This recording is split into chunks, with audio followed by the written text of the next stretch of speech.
என்னங்க பேர்லிக்கும் ஹார்ட்லிக்கும் என்ன மேம் வித்தியாசம் கொஞ்சம் எக்ஸ்பிளைன் பண்ணி ஒரு வீடியோ போடுங்கன்னு ஒரு சப்ஸ்கிரைபர் கமெண்ட்ல கேட்டிருந்தாங்க. சரி, அவர் கேட்ட இந்த 2 வார்த்தை கூட நான் இன்னொரு வார்த்தையை சேர்த்திருக்கேன். என்னது?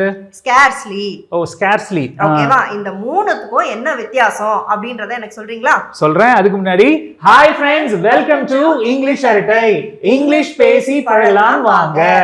எங்க சொல்லுங்க என்ன வித்தியாசம்? ஓகே, எனக்கு வந்து இந்த 3 வேர்ட்ஸையும் யூஸ் பண்ணி எக்ஸாம்பிள்ஸ் கொடுங்க. எக்ஸாம்பிள்ஸா? சரி, okay. The village had scarcely any graduates. Super. இல்ல அப்படினாக்கா the village had barely any graduates. Super. அதுவும் இல்ல அப்படினாக்கா the village had hardly any graduates. Okay, இத சிம்பிளா சொல்லணும்னா? சிம்பிளா சொல்லணும் அப்படினாக்கா the village had almost no graduates. அதாவது ஒரு 100 பேர் இருந்தாங்கன்னா அந்த வில்லேஜ்ல ஒருத்தவங்க 2 பேர் தான் கிராஜுவேட்ஸ். பெரும் அளவுல கிராஜுவேட்ஸ் கிடையாது. சோ ஆல்மோஸ்ட் நன். இப்போ நீங்க சொன்னது ஒரு நவுனை பேஸ் பண்ணி, ஒரு ஆக்ஷனை பேஸ் பண்ணி எக்ஸாம்பிள்ஸ் கொடுங்க. ஆக்ஷனை பேஸ் பண்ணியா? சரி, ஓகே. ஒரு டெலிபோன் கான்வர்சேஷன் எடுத்துப்போம். உதாரணத்துக்கு இப்ப நீங்களும் நானுமே பேசுறோம்னு வச்சுக்கோங்களேன். நான் வந்து சொல்றேன், என்னங்க நீங்க பேசுறது எனக்கு பெரும்பாலும் கேட்கல, 1-2 வார்த்தை தான் வந்து கேக்குது அப்படின்னு நான் சொல்றேன். இத நான் இங்கிலீஷ்ல சொல்லும் போது I can hardly hear you, இல்லனா I can barely hear you, இல்ல அப்படினாக்கா I can scarcely hear you அப்படின்னு நான் வந்து சொல்றேன். which means I almost cannot hear you. பெரும்பாலும் நீங்க பேசுறது கேட்கல, 1-2 வார்த்தையை தவிர. இப்போ நீங்க சொன்னதுதான் இந்த scarcely, barely, hardly னுடைய பிரைமரி மீனிங். அதாவது ஆல்மோஸ்ட் none இல்லனா ஆல்மோஸ்ட் not. Okay, fine. சரி, இப்போ நான் சொன்ன இந்த எக்ஸாம்பிள் சென்டென்சஸ்ல scarcely, hardly, barely இந்த 3 வார்த்தையுமே வந்து இன்டர்சேஞ்சபிளா நம்ம வந்து யூஸ் பண்ணிருக்கோம். எஸ். என்ன டிஃபரன்ஸ்? என்ன டிஃபரன்ஸ்? barelyக்கும் hardlyக்கும் வந்து 99.9% வந்து டிஃபரன்ஸ் கிடையாது. ஆனா the scarcely என்ற வேர்ட் வந்து எக்ஸ்ட்ரீம்லி ஃபார்மல். மாடர்ன் இங்கிலீஷ்ல பெரும்பாலும் நேட்டிவ் ஸ்பீக்கர்ஸ் வந்து யூஸ் பண்றது கிடையாது. பெரும்பாலும் இல்ல. இதுல வந்து ரொம்ப அதிகமா வர்றது பேர்லியும் ஹார்ட்லியும் தான். அதுலயும் இந்தியால வந்து இந்த ஹார்ட்லி அப்படின்றது எப்பவுமே வந்து அதிகமா யூஸ் பண்ணப்படுது. Very good, very good. So இப்போ நீங்க சொன்னது வந்து பிரைமரி மீனிங். இது இல்லாம வேற என்ன மீனிங் இருக்கு?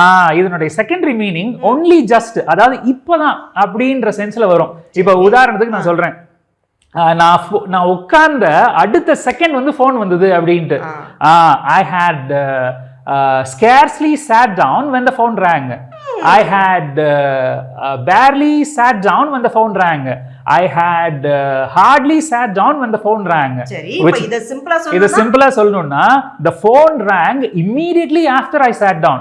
நான் இப்பதான் வந்து உட்கார்ந்து அடுத்த செகண்ட் வந்து எனக்கு கால் வருது. போன் ரிங் அடிக்குது. சோ இதுதான் இதனுடைய செகண்டரி மீனிங். இந்த இடத்துலயும் நம்ம வந்து இந்த ஸ்கேர்ஸ்லி, பேர்லி, ஹார்ட்லி அப்படின்றத இன்டர்சேஞ்சபிளா தான் யூஸ் பண்ணிருக்கோம். நான் ஏற்கனவே சொன்ன மாதிரி ஸ்கேர்ஸ்லின்றது எக்ஸ்ட்ரீம்லி ஃபார்மல். மாடர்ன் இங்கிலீஷ்ல வந்து பெரும்பாலும் யூஸ் பண்ணப்படுறது இல்ல. இந்த பேர்லி, ஹார்ட்லி அப்படின்றத மாத்தி யூஸ் பண்ணிக்கலாம், பிரச்சனை கிடையாது. ஓகே, சரிங்க.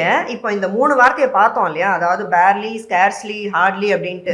இதுக்கு நம்ம பிரைமரியா வந்து 2 மீனிங்ஸ் வந்து பார்த்தோம். ஆல்மோஸ்ட் நாட், ஆல்மோஸ்ட் நன். இது இல்லாம only just அப்படின்ற மீனிங்லயும் நம்ம வந்து பார்த்தோம். இது இல்லாம வேற என்ன மீனிங்ஸ் இருக்கு? only with great difficulty, only with great effort. இந்த சென்ஸ்ல நம்ம இந்த barelyன்றதை யூஸ் பண்ணலாம். இப்போ உதாரணத்துக்கு she was 80 years old and barely able to walk. அதாவது அவங்களுக்கு 80 வயசா இருந்தது. அவங்களால ரொம்ப கஷ்டப்பட்டு ரொம்ப சிரமப்பட்டு தான் அவங்களால நடக்க முடிஞ்சது. இப்படி சொல்றான். இன்னொரு எக்ஸாம்பிள் கொடுக்குறேன். he could barely understand French. ரொம்ப கஷ்டப்பட்டு தான் அவனால வந்து பிரெஞ்சை வந்து புரிஞ்சுக்க முடிஞ்சது.